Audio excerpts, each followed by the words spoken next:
আপনি যদি ফটোশপের বেসিক লেভেলের দুটি কাজ জানেন তাহলে আপনি যে কোনো ধরনের ছবি অনায়াসে এডিট করতে পারবেন। কারণ বর্তমান সময়ে এমন কিছু ফ্রি এআই ওয়েবসাইট রয়েছে যে ওয়েবসাইটের সাহায্যে আপনি যে কোনো ধরনের ছবির যে কোনো ধরনের এডিট করতে পারবেন। কিন্তু আপনি যদি এআই ওয়েবসাইট দিয়ে ছবি এডিট করেন কিন্তু আপনি সেখান থেকে ছবি প্রিন্ট করতে পারবেন না।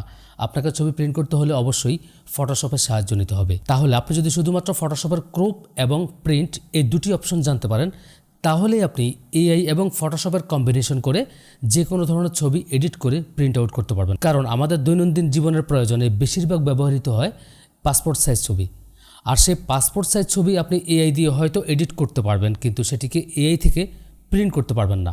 প্রিন্ট করার জন্য আপনাকে অবশ্যই ফটোশপের সাহায্য নিতে হবে। তার মানে আপনি যদি ফটোশপের শুধুমাত্র ক্রপ অপশন মানে আপনি একটি নির্দিষ্ট সাইজের ছবিটিকে ক্রপ করা এবং আপনি একটি পেপারের মধ্যে কতগুলো ছবি প্রিন্ট করবেন সেগুলো সাজিয়ে প্রিন্ট করা, এই দুটি অপশন যদি আপনি জানতে পারেন তাহলে আপনি যে কোনো ধরনের ছবি আপনি এই সহযোগিতায় এডিট করে সেটি ফটোশপে ওপেন করে প্রিন্ট আউট করে নিতে পারবেন।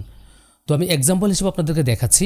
এই ছবিটিকে আমি এখন এআই সাহায্যে ব্যাকগ্রাউন্ড রিমুভ করে নিব এবং দেখতে পাচ্ছেন ছবিটি অনেকটা ফাটা অবস্থায় রয়েছে। এই ছবিটি স্মুথ করে নিব, মানে টোটালি আমি ছবিটি এডিটের বিষয়টি এআই থেকে সম্পন্ন করব।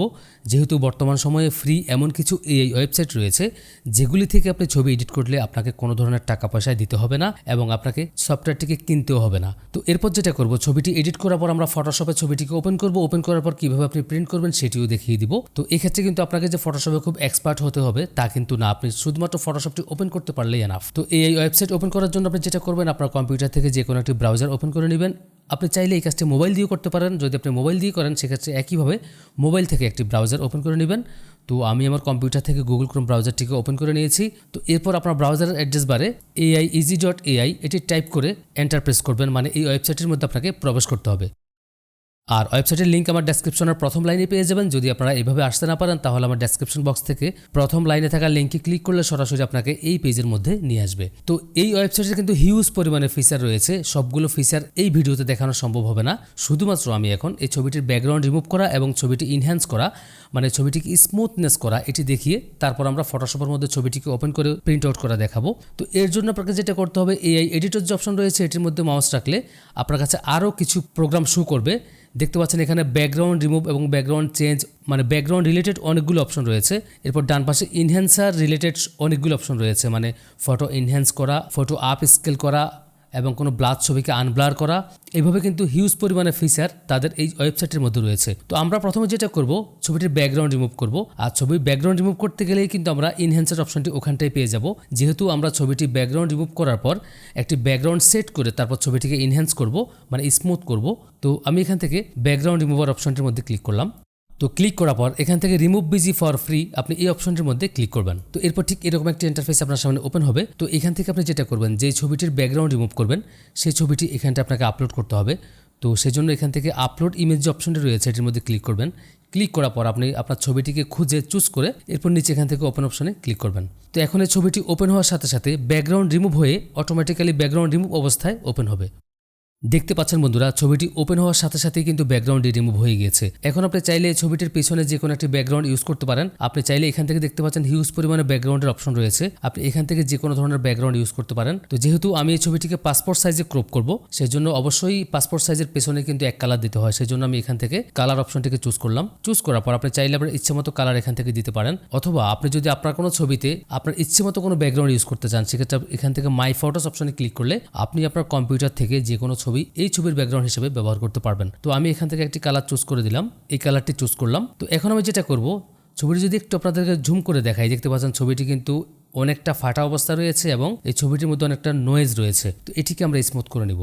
তো সেটার জন্য যেটা করতে হবে, উপরে এখান থেকে এআই ইনহ্যান্স যে অপশনটি রয়েছে এআই ইনহ্যান্স অপশনে ক্লিক করব। এআই ইনহ্যান্স অপশনে ক্লিক করার সাথে সাথেই কিন্তু ছবিটি স্মুথ হয়ে যাবে। তো আমি এখান থেকে এআই ইনহ্যান্স অপশনটি ক্লিক করলাম। আপনাকে একটু অপেক্ষা করতে হবে, কারণ ছবির সাইজ এবং ওজন অনুযায়ী এটি একটু সময় নিতে পারে, অথবা আপনার নেট স্পিড কতটুকু সেটার উপরে ডিপেন্ড করে একটু সময় নিতে পারে। দেখতে পাচ্ছেন বন্ধুরা ছবিটি কতটা স্মুথ হয়েছে এবং ক্রিস্টাল এবং ক্লিয়ার হয়ে গিয়েছে, মানে একটি এইচডি ছবিতে রূপান্তর হয়ে গিয়েছে। এই কাজটি যদি আমরা ফটোশপ ইউজ করে করতাম তাহলে আমাদের অনেক দিন ধরে কাজ শিখতে হতো ফটোশপের মধ্যে এবং আমাদেরকে এই কাজটি করতে গেলে অনেকটা সময় নষ্ট করতে হতো, আর অথচ এই কাজটি আমরা সম্পূর্ণ ফ্রিতে করিয়ে নিতে পারছি। তো এখন আমাদের কাজ হচ্ছে ছবিটিকে ডাউনলোড করা। তো ডাউনলোড করার জন্য উপরে ডান কোণে এখানটা ডাউনলোড অপশন রয়েছে, এখানে ডাউনলোড অপশনে ক্লিক করে লো রেজলিউশনের ইমোজি অপশনটি রয়েছে এটি আপনি সিলেক্ট করবেন, কারণ নিচে যে এইচডি ইমেজ রয়েছে আপনি এটি করতে পারবেন না। এইচডি ইমেজ ডাউনলোড করতে গেলে আপনাকে কিন্তু অবশ্যই এই সফটওয়্যারটিকে পারচেজ করতে হবে। তো আমাদের এইচডি ইমেজ দরকার নেই, যেহেতু পাসপোর্ট ছবি আমরা প্রিন্ট করব, সেক্ষেত্রে লো রেজলিউশনের ইমেজ যে অপশনটি রয়েছে এটি আমরা সিলেক্ট করলাম। সিলেক্ট করার পর কন্টিনিউ ফর ফ্রি এই অপশনটির মধ্যে সিলেক্ট করলাম। এরপর আপনাকে কিন্তু এই সাইটের মধ্যে সাইন আপ করে নিতে হবে। আপনি চাইলে আপনার গুগল অ্যাকাউন্ট দিয়ে মানে জিমেল অ্যাকাউন্ট দিয়ে সাইন আপ করে নিতে পারেন। তো আমার যেহেতু গুগল অ্যাকাউন্ট সাইন ইন করা রয়েছে, আমি এখান থেকে কন্টিনিউ উইথ গুগল এই অপশনটির মধ্যে ক্লিক করলাম। ক্লিক করার পর আপনার জিমেল আইডি এখান থেকে চুজ করে দিবেন। দেখতে পাচ্ছেন বন্ধুরা অটোমেটিক্যালি কিন্তু ছবিটি ডাউনলোড হয়ে গিয়েছে। তো আমি ডাউনলোডকৃত ছবিটিকে একবার আপনাদেরকে দেখাই। দেখতে পাচ্ছেন এটি আমাদের ডাউনলোডকৃত ছবি। যদিও আমি লো রেজলিউশনের ছবিকে ডাউনলোড করেছি, একটি পাসপোর্ট ছবি হিসেবে কিন্তু এই রেজলিউশনটাই কিন্তু এনাফ। এখন আমাদের কাজ হচ্ছে এই ছবিটিকে নির্দিষ্ট একটি শেপে ক্রপ করা, এরপর ছবিটিকে প্রিন্টের উপযোগী করে নেওয়া। তো আমি এখান থেকে বের হয়ে যাচ্ছি। তো এখন আমি আমার ফটোশপ সফটওয়্যারটিকে ওপেন করে নেব, আর আমি একটি ফটোশপের ওল্ড ভার্সন ওপেন করেছি, কারণ আমি জানি আপনাদের মধ্যে অনেকেই ফটোশপের ওল্ড ভার্সন ইউজ করেন। তো এখন আমাদের কাজ হচ্ছে ডাউনলোডকৃত ছবিটিকে ফটোশপের মধ্যে ওপেন করা। তো আমি ওপেন করে নিচ্ছি।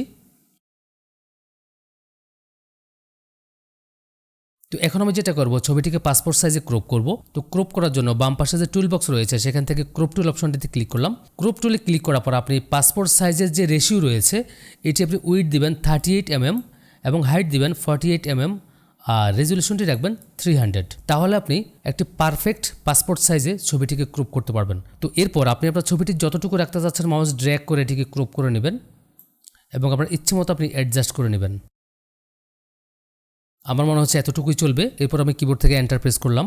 তো এখন কিন্তু আমার এই ছবিটি একটি পাসপোর্ট ছবিতে রূপান্তর হয়েছে। এরপর আমরা যেটা করব এই ছবিটিকে প্রিন্ট করার জন্য একটি পেজের মধ্যে সাজাতে হবে, কারণ আপনি হয়তো এই ছবিটিকে 4 কপি 8 কপি অথবা 10 কপি আপনার ইচ্ছে মতো কপি আপনি প্রিন্ট করতে পারেন। সেজন্য এই ছবিগুলোকে আপনি আপনার ইচ্ছে মতো সাজিয়ে নিতে হবে। তো সেটার জন্য ছবিটিকে আমি একটু ছোট করে নিচ্ছি। তো এরপর আপনাকে যেটা করতে হবে একটা নিউ পেজ নিতে হবে। নিউ পেজ নেওয়ার জন্য কিবোর্ড থেকে কন্ট্রোল ধরে এন প্রেস করলাম। এরপর এখানে প্রিসেট যে অপশন রয়েছে এখান থেকে A4 অপশনটি চুজ করে নিলাম। তারপর এখান থেকে ওকে অপশনে ক্লিক করলাম। এরপর আমি মুভ টুল সিলেক্ট করে ছবিটিকে ড্র্যাগ করে পেজের মধ্যে নিয়ে এনে ছেড়ে দিলাম। তো এখন আপনি চাইলে আপনার ইচ্ছে মতো যতগুলো ছবি প্রিন্ট করা প্রয়োজন ততগুলো ছবি এই পেজের মধ্যে সাজিয়ে নিতে পারেন। আপনি যদি কিবোর্ড থেকে অল্ট বাটন প্রেস করে ধরে রেখে মাউস ড্র্যাগ করান ছবির উপর থেকে, তাহলে দেখতে পাচ্ছেন ছবিটি কপি হয়ে গিয়েছে। এভাবে চাইলে আপনি আপনার ছবিটি কিবোর্ড থেকে অল্ট বাটন প্রেস করে ধরে রেখে যত কপি ইচ্ছে আপনি তত কপি সাজিয়ে তারপর আপনার ইচ্ছে মতো আপনি প্রিন্ট আউট করে নিতে পারেন। তো এরপর ছবিটি সাজিয়ে নেওয়ার পর প্রিন্ট আউট করার জন্য ফাইল মেনু থেকে নিচে এখান থেকে প্রিন্ট উইথ প্রিভিউ এই অপশনটির মধ্যে সিলেক্ট করবেন। ক্লিক করার পর আপনি আপনার ইচ্ছে মতো ছবিটিকে পেপারের মধ্যে সাজিয়ে তারপর আপনি এখান থেকে প্রিন্ট আউট করতে পারেন যদি আপনার প্রিন্টার থাকে। তো ঠিক এভাবে চাইলে কিন্তু আপনারা যে কোনো ধরনের ছবি এডিট করে প্রিন্ট আউট করতে পারবেন। তো আশা করছি ভিডিওটি অবশ্যই আপনাদের ভালো লেগেছে, আর যদি ভালো লেগে থাকে তাহলে অবশ্যই লাইক করবেন এবং আপনার কোনো মতামত থাকলে সেটি কমেন্ট করে জানাবেন। তো দেখা হবে পরবর্তী ভিডিওতে, সে পর্যন্ত সবাই ভালো থাকুন। আল্লাহ হাফেজ।